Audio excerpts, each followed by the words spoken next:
Good evening, everyone. Welcome to another Numismatic Notes with Benjamin. It has been far too long since I've made a video, and I've been missing you guys, but I've been staying very busy. And after about a month and a day, Numista Banknotes has dun, dun, dun, dun, dun, more than 11,000 places for you to place your collection online, and hundreds more are getting added daily. So please stop by to numista.com and see if we have what might meet your banknote need.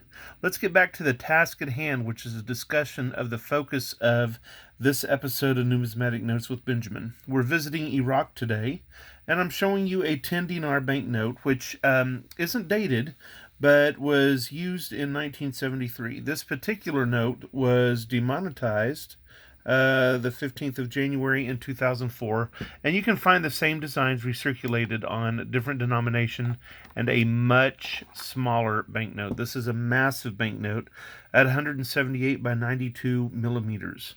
This is the quality work of Thomas de la Rue. The predominant color is purple on a multicolor underprint. The banknote book calls this note B322, and the Standard Catalog of World Paper Money calls this note a PIC 65. Let's get into some details on the face of the note. You can see over here a watermark section, and when you hold it up to the light, you see a splendid falcon. I assume it's the falcon. It may be a hawk, but I have to admit, as somebody who's not from the Middle East, the differences are lost on me. On the right-hand side of the front of the note, there is a dam. This is the Dukhan, or the Deccan Dam. I apologize in advance for my pronunciation. It is on the Lesser Zab River in the Soleimania Governorate, which is in the region of Kurdistan. This is a concrete arch dam, and it was built between 1954 and 1959, but it only started providing power in 1979.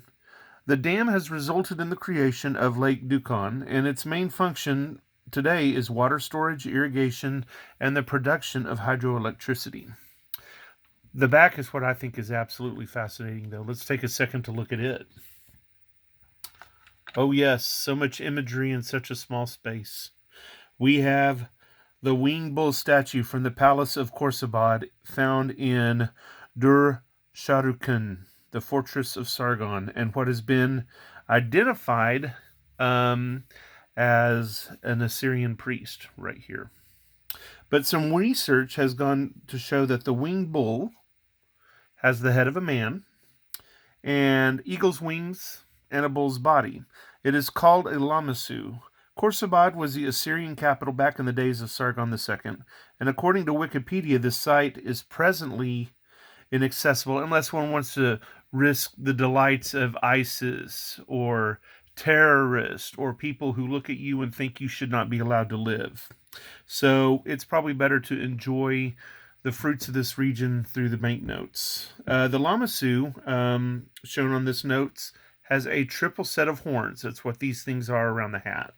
And it has a feather headdress.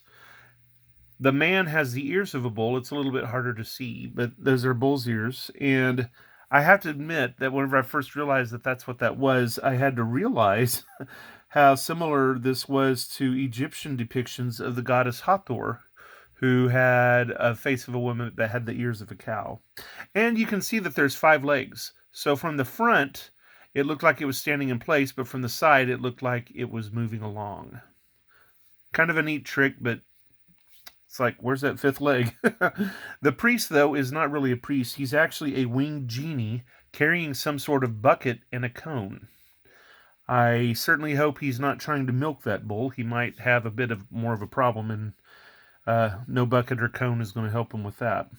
Now, as I was watching this note, thinking how neat it was that I was able to have it in my collection, I started thinking that the depiction of the lamassu shares a lot of imagery with Egyptian tradition, as well as a harmony with Hebrew and Christian scripture. For example, the prophet Ezekiel's 4 creatures corresponded to the frequently found depictions of the lamassu and the genies: humans, eagles, bulls, and angels. And sometimes, there would be a lion instead of a bull. The hooves of the lamassu or represent that of clean animals. Also, the 4 animals correspond to the tetramorph of Christian tradition, where Matthew is represented by a man, Mark is represented by a lion, Luke is represented by an ox, and John is represented by an eagle. References to the lamassu can also be found in the apocalyptic book of Revelation, although with different numbers of wings. In this case, 6 verses 4. Collectors of dams, rivers, fantastic beasts, biblical imagery will want this note for their collection. This note is not difficult to source, and I need to point out to you as well that back when I mentioned Ezekiel, a little bit of research goes to show that Ezekiel was a prophet, but he was also growing up in this region of what is now Iraq.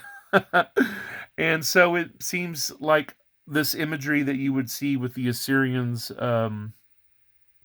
carried over to some of the imagery provided to us by the prophet Ezekiel, speaking in a way that would reach the people in his region and the people in his country. This note is, like I said, not difficult to source. You can get it in this large version or the much smaller version. Please visit, subscribe, and share my YouTube channel, Numismatic Notes with Benjamin. Please visit and set up your free account and enjoy what Numismatic or Numista Banknotes has to offer. Please like, please subscribe, and please comment. I love notes like this that have imagery that is meaningful on many separate levels. I am Benjamin. Have a jewel of a day.